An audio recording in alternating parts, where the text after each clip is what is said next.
Hello everyone, thank you for stopping by. Now today we'll be talking about the benefits of detangling natural hair. Not many persons stress on this topic, but I'm gonna be addressing some things today. Now there are 7 reasons why properly detangling your natural hair is beneficial. Now 1, it helps to keep breakage at bay. Why? The more tangled your hair is, the harder it is to comb through without breaking pieces off, right?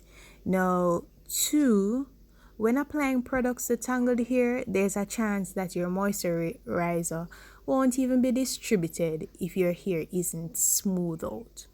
Now, when you comb through your strands, both before and after you apply moisturizers, this will ensure that every section of your hair gets the moisture that it needs.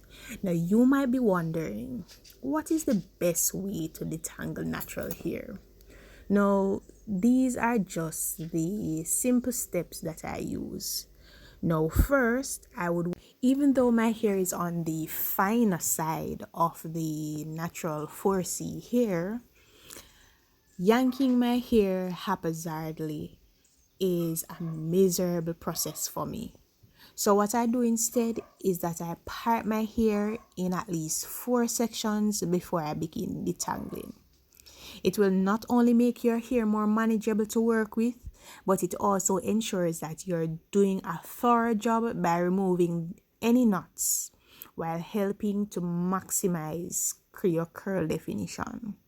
My second step would be adding a lots of moisture.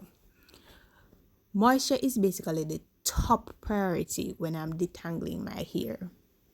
This keeps my hair hydrated, and I tend to keep it hydrated as I go through my detangling process. Now, my detangling moisturizer is very simple. All I use is water and an oil moisturizer. And that's pretty much it. Most times I would finger detangle, but since my hair has gotten a little bit longer, I have been using a wide tooth comb.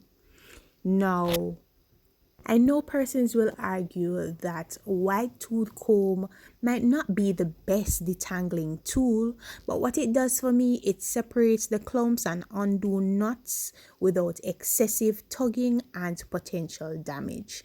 So yes, it does, but at a minimum. We all know that your natural inclination may be to start combing from the roots to ends, but many professional hairstylists will suggest that you do it in the opposite direction, from the ends upwards. I find that this prevents unnecessary pulling of the hair from the root, which can actually cause more damage.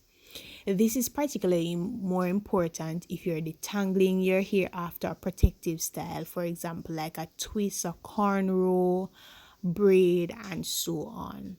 So remember, that the hair at the root may already be somewhat compromised from weeks of wearing the braids or the twists. So you don't want to risk any unnecessary damage with a comb or a brush.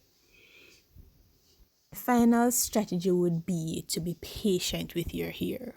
Of course, removing knots isn't fun, but rushing through detangling may cause damage and more work in the long run. So take your time.